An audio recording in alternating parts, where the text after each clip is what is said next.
Hey, it's Medicosis Perfectionalis. Welcome to my CNS Pharmacology course. Let's start with a great introduction on the mysterious world of the brain. So here are the symbols that we will be using throughout this course. This means clinical uses of the drug. This, pharmacokinetics, resistance, side effects, hepatotoxic, nephrotoxic. This means liver enzyme inducer. It's on fire.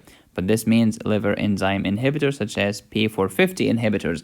This is an oral drug, that's an intravenous, that's an intramuscular. This is topical, this is transdermal. This one is subcutaneous. Drug-drug interaction. The scissors is for surgery. Mechanism of action, contraindications, respiratory depression, respiratory arrest, brain issues, neuropathy, myopathy, cardiac arrest, heart block, hypotension, upper respiratory infection, intravenous infusion, thrombocytopenia, nausea, vomiting, diarrhea, which is gastrointestinal distress, autotoxicity, and this means that a certain drug has FDA black box warning. A serious side effect is going to be written here. Let's start by the basics. Here is your brain. Draw a line in the sand. Anything in front is motor, anything behind it is sensory, with some exceptions. Same thing in the spinal cord. Draw a line in the sand. Anything in front, motor. Anything behind, sensory, with some exceptions. For example, the dorsal root ganglion is behind the line. It is sensory.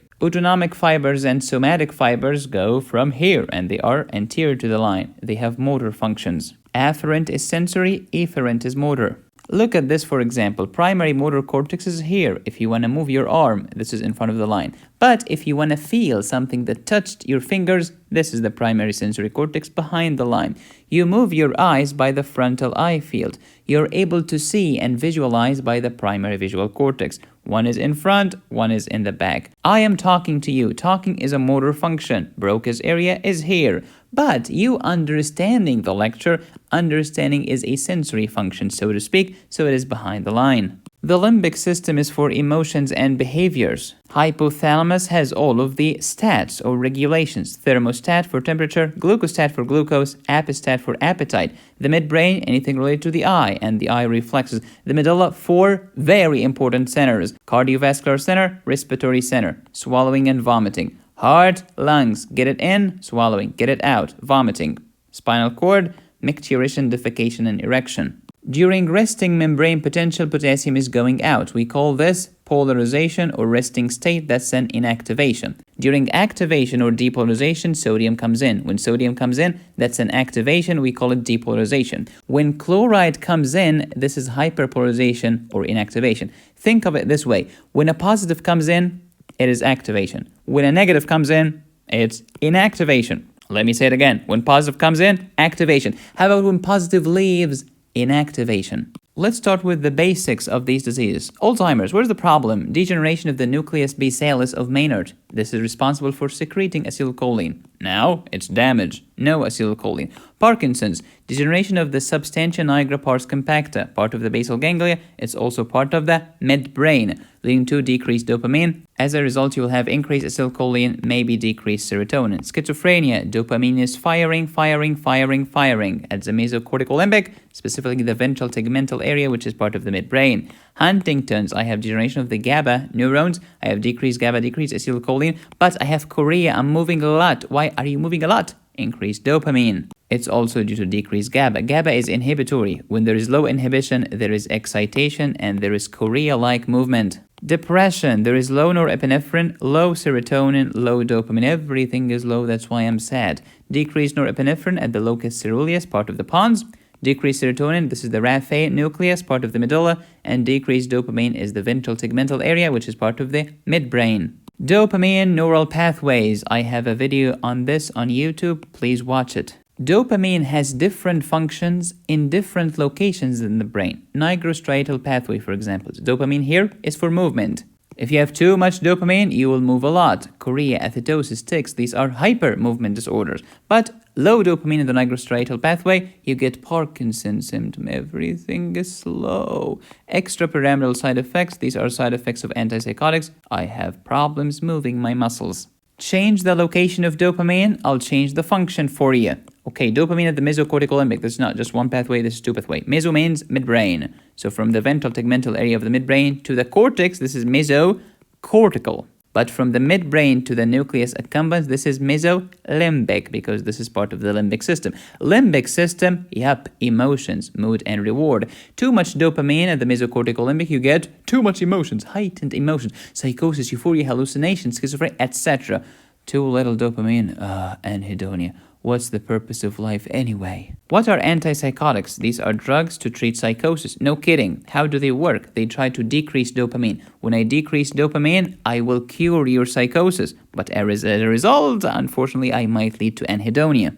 Dopamine at the tuberoinfundibular pathway. What's the function here? Dopamine is antiprolactin. Too much dopamine, no prolactin, no GnRH, and no GH. But too little dopamine, prolactin will go crazy because there is no dopamine to inhibit it. I'll get hyperprolactinemia, leading to galactorrhea and suppression of the GnRH. In females, this will lead to amenorrhea. In males, this will lead to erectile dysfunction and gynecomastia.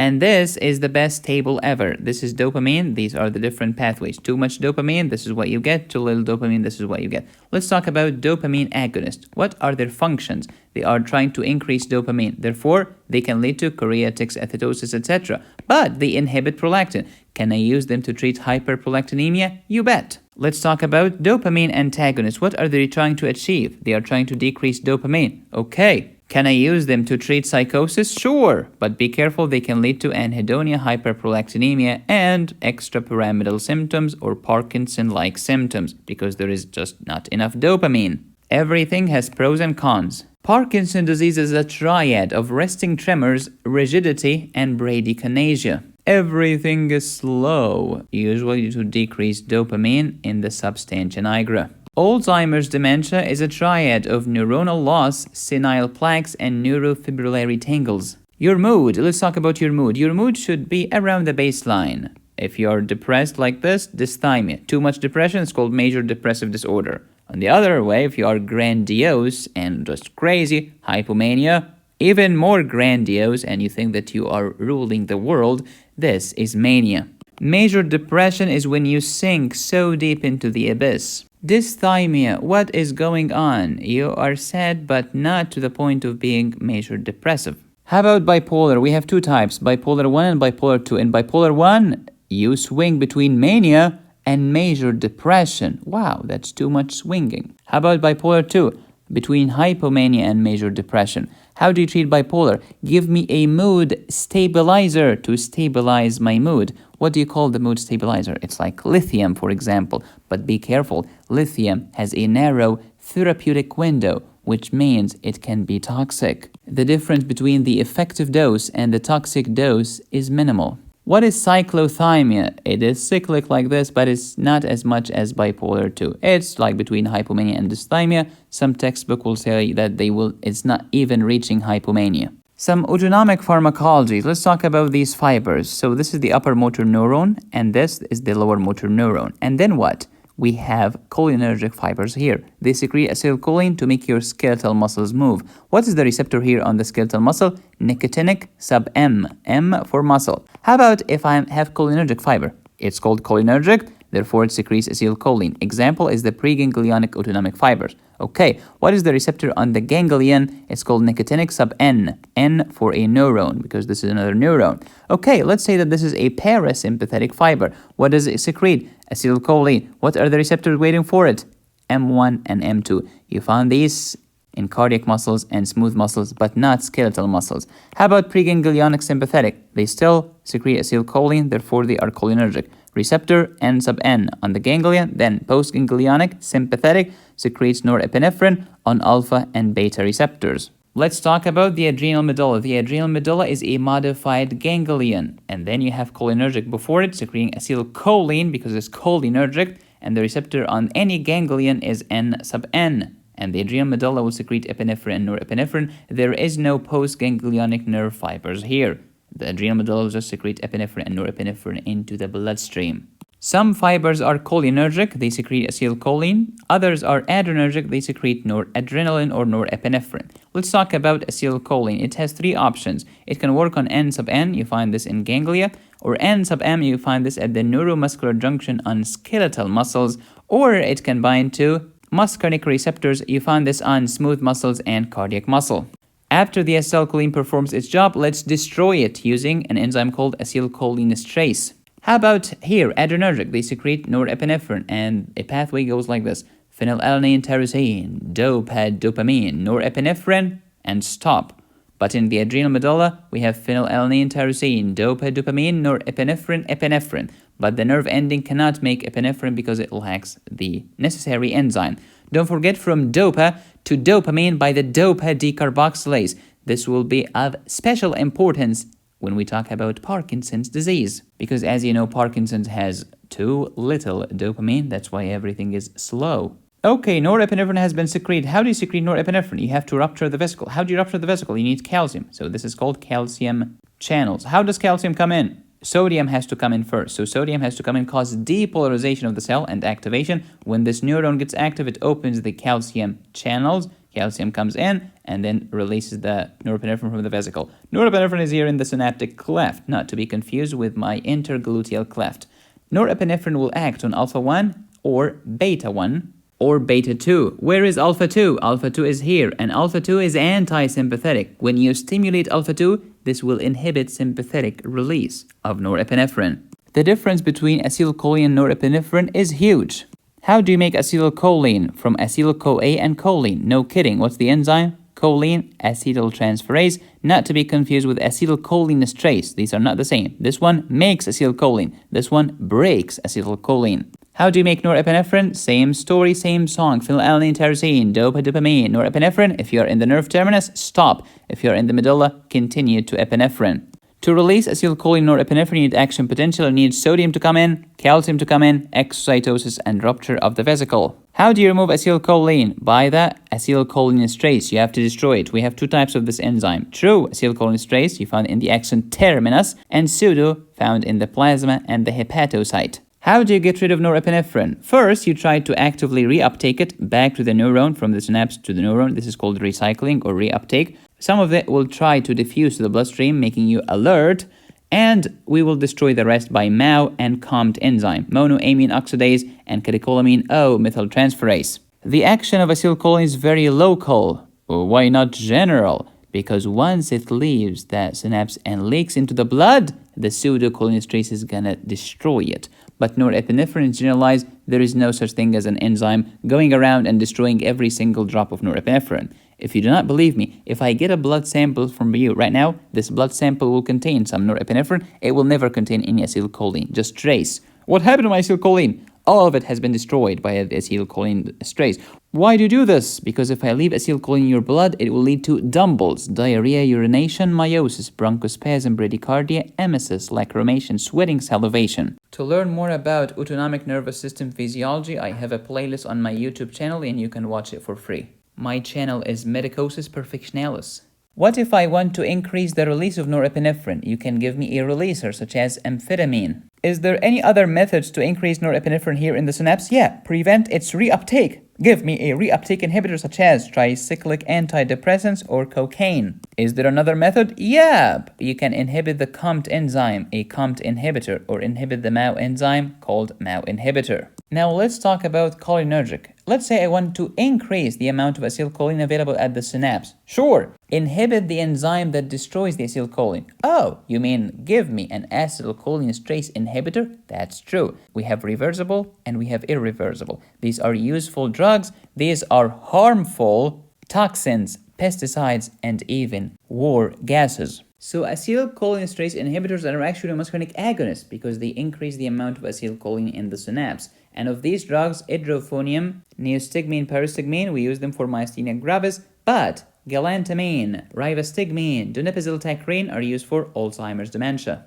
This table summarizes the reversible acetylcholinesterase inhibitors. These are pro-acetylcholine. Don't forget, donepezil and rivastigmine are used for dementia, including Alzheimer's and Lewy body dementia, even vascular dementia. Anti-muscarinics, however, these are anti-acetylcholine. The king here is atropine, and the atropine family is everything that has the word trope in it. Tropocanamide, homatropine, ipratropium, tiotropium, benztropine, etc. Atropine has many side effects, as we'll discuss later. Dry as bone, hot as hair, mad as a hatter, etc. Benztropine and trihexyphenidyl are used in Parkinson's. Why is this? Because remember, what's the problem in Parkinson's? My dopamine is low. My acetylcholine is high. Your acetylcholine is high? I will lower it for you.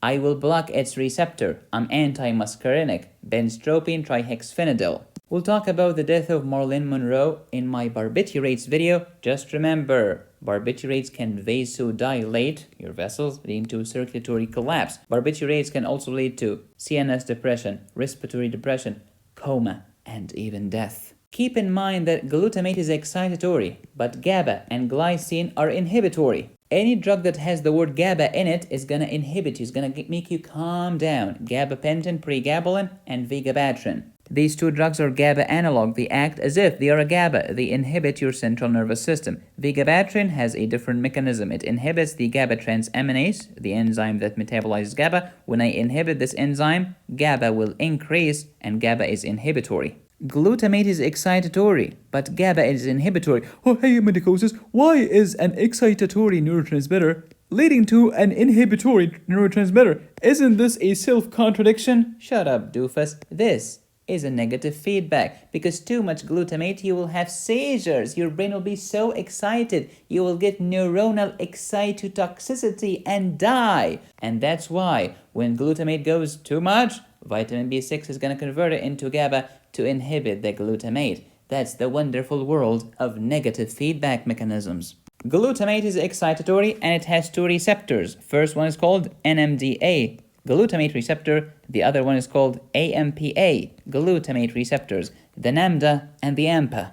Glutamate is excitatory. When glutamate stimulates the glutamate receptor, specifically the NAMDA, on a GABA neuron, the glutamate will excitate the GABA neuron. What's the function of GABA neuron? Oh, GABA by definition is inhibitory. So this will lead to inhibition and it can actually treat your psychosis. If you inhibit the NMDA receptor on the GABA neuron, what's going to happen? Now GABA is no longer functioning. GABA is no longer able to inhibit. Oh, I cannot inhibit? What am I going to do? You are going to excitate into psychosis, schizophrenia, etc. And that's why PCP and ketamines can make you crazy. All of these drugs work by inhibiting the NMDA glutamate receptors. That's why all of these drugs are inhibitory. Felbamate makes you calm down. It's an anti-seizure. Ketamine and methadone, they make you calm down. They are anti-pain. They are analgesics. PCP is different because it can make you crazy. It's a drug of abuse. Dextromethorphan is an opiate. We use dextromethorphan for dry cough. It's an antitussive medication. It makes your cough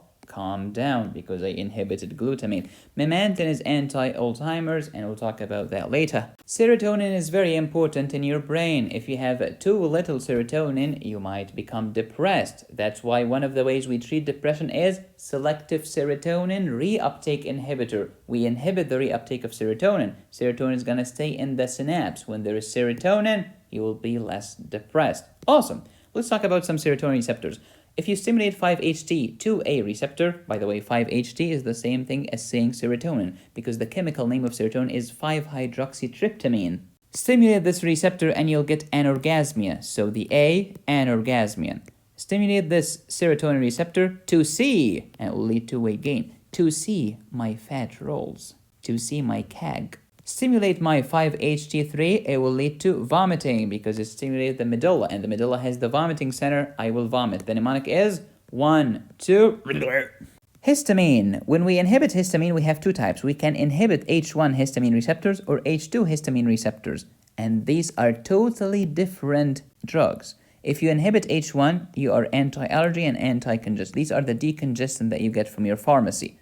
This is what we call antihistaminics. But when I'm trying to refer to an H2 inhibitor, I will not tell you that's an antihistaminic, even though that's an H2 histaminic blocker. I'll just tell you that's an H2 blocker. So again, when doctors say give the patient antihistamine, they mean give the patient a drug that will inhibit H1 and not H2. Okay, what's the function of H2 blockers? Anti-peptic ulcer disease and anti-GERD. Give me an examples of these antihistaminics. Diphenhydramine, dimenhydrinate, etc. These are first generation, and first generation will make you sedated and maybe weight gain. Second generation is better with fewer side effects. H2 blockers include cimetidine, ranitidine, famotidine, and they are drugs to treat peptic ulcer disease, reflux, etc. Here is a case for you. Please pause. So here we have a drug X that increases activity, increases movement, increases grimacing and sniffing. What is drug X? Well, dopamine, especially in my nigrostriatal pathway. Too much dopamine, too much movement. Here is another case for you. Please pause. What is this? This lady cannot keep still. She has to keep moving her legs all the time. Excessive movement of the legs. What is this? This is called restless leg syndrome, and it is associated with iron deficiency anemia. So, how do you treat restless leg syndrome? First, you get a CBC with iron studies. If iron is low, give the patient iron. Most of the time, it will resolve this problem. That's a famous exam question. Case number 3, same patient. You order CBC with iron studies, everything came back normal. So she's not iron deficient. Oh, heating pads and exercise did not help with this patient's condition. What's your first line of therapy in this case? And the answer is pramipixole, another classic exam question. What is the mechanism of action of pramipixole? And the answer here is, it's a dopamine receptor agonist. Case number 4, please pause. So, this is a patient that gets weak, especially on repetitive movement, and she's a lady, and the age is typical. What is this? This is myasthenia gravis. My muscles are so weak. We're talking about skeletal muscles here. Which of the following is likely to be seen in lateral chest x-ray? Myasthenia gravis is associated with thymoma. Which of the following tests is likely to be positive in this patient? And the answer is acetylcholine receptor antibodies. Think of it this way. Here is the neuron, okay? And here is the muscle. The distance between them is the neuromuscular junction. On the muscle we have what? We have a nicotinic sub-M, M for muscle, receptor. Acetylcholine is coming out of the synapse to bind to this beautiful acetylcholine receptor known as N sub-M. In myasthenia gravis, you have antibodies, nasty autoantibodies attacking your own receptors. Now, acetylcholine is not going to be able to bind to this muscle receptor. Your muscle is not going to contract. You will get fatigue and muscle weakness. So you order the acetylcholine receptor antibody test, trying to find these nasty antibodies, but it came back negative. Oops! Which of the following tests is likely to be positive? And the answer is, it could be the anti-MuSK antibodies. So most patients with myasthenia gravis will have antibodies against acetylcholine receptors. Other patients will have anti-MuSK antibodies. Case 5, please pause. So this patient also has ptosis and diplopia, probably muscle weakness, and dyspnea, so we have a lung problem. Cannot chew, could be a muscle weakness. Sexual dysfunction, extraocular muscles are weak. Pulmonary function tests are here. Everything is decreased, except the FEV to FVC ratio is increased. What is this? Restrictive lung disease. So what do you think the diagnosis is? This is Lambert-Eaton myasthenic syndrome. Same story. Neuromuscular junction, nerve, muscle. And then, how do you rupture the vesicle and release the acetylcholine? You need calcium to come in. But in Lambert-Eaton myasthenic syndrome, we have nasty autoantibodies destroying your own voltage-gated calcium channels. So the answer here is B, anti-voltage-gated calcium channel antibodies on the presynaptic neuron. Okay, medicosis, why couldn't this be myasthenia gravis? Let me tell you why. Myasthenia gravis does not have sexual dysfunction. Myasthenia gravis does not have autonomic symptoms. Next question, same patient. Which of the following should be done for screening purposes for this Lambert-Eaton myasthenic syndrome? Please pause, and the answer here is CT scan of the abdomen and chest. Why? Because Lambert-Eaton myasthenic syndrome can lead to small cell lung cancer. I mean, it's associated with cancer, it does not cause the cancer. Question number 3, same patient, previous screening test was negative. Okay, so the CT scan was fine. Which of the following is the best management option? And the answer is plasmapheresis, immunotherapy, and pyridostigmine. Why plasmapheresis? You're trying to wash out the patient's plasma and in the same time wash out those nasty autoantibodies against the voltage-gated presynaptic calcium channel. Immunotherapy, yes, because that's an autoimmune disease. Pyridostigmine. Pyridostigmine is like physostigmine and rheostigmine, etc. is an acetylcholinesterase inhibitor. This will increase acetylcholine in the synapse so that the acetylcholine may be able to bind to the N sub-M receptor at the neuromuscular junction so that the muscle can contract, so that we might treat this patient's fatigue and muscle weakness. Case number 6, please pause. Here is an old male. Vesicular rash below the left nipple extending to the left axilla. Oh, so it's following the same dermatome. I'm thinking herpes zoster or shingles. Okay, you asked the patient about the rash. He mentioned that the rash started 2 months ago, and the pain started shortly after the rash. But the rash disappeared 1 week ago, but the pain did not disappear until this moment. What is this? Post-herpetic neuralgia. After herpes, nerve pain. And this is your answer right here. What's the best treatment option for this patient's post-herpetic neuralgia? And the answer is oral gabapentin. Why not oral amitriptyline? Well, it's true that oral amitriptyline can treat post-herpetic neuralgia, but don't forget, amitriptyline is toxic to the heart. And this patient has a history of myocardial infarction. Don't do it. Last question. 43-year-old male patient was diagnosed with depression and is taking fluoxetine. Today, he presented with dry cough. Which of the following dry cough medications should be avoided? Okay, let's dissect that. What is fluoxetine? Selective serotonin reuptake inhibitor. We're trying to increase serotonin in a patient with depression, which makes sense. Which of the following should not be given with serotonin? I'll tell you. It's dextromethorphan. Why? Because remember, it inhibits the NMDA glutamate receptor. What you did not know that dextromethorphan is also stimulating serotonin receptors. Oh, so this is too much serotonin. When you give two medications together that increase serotonin, the patient can suffer from serotonin syndrome. More cases are coming in the following videos, and all of the cases will be found in the accompanying PDF that you have downloaded with the course. Be well.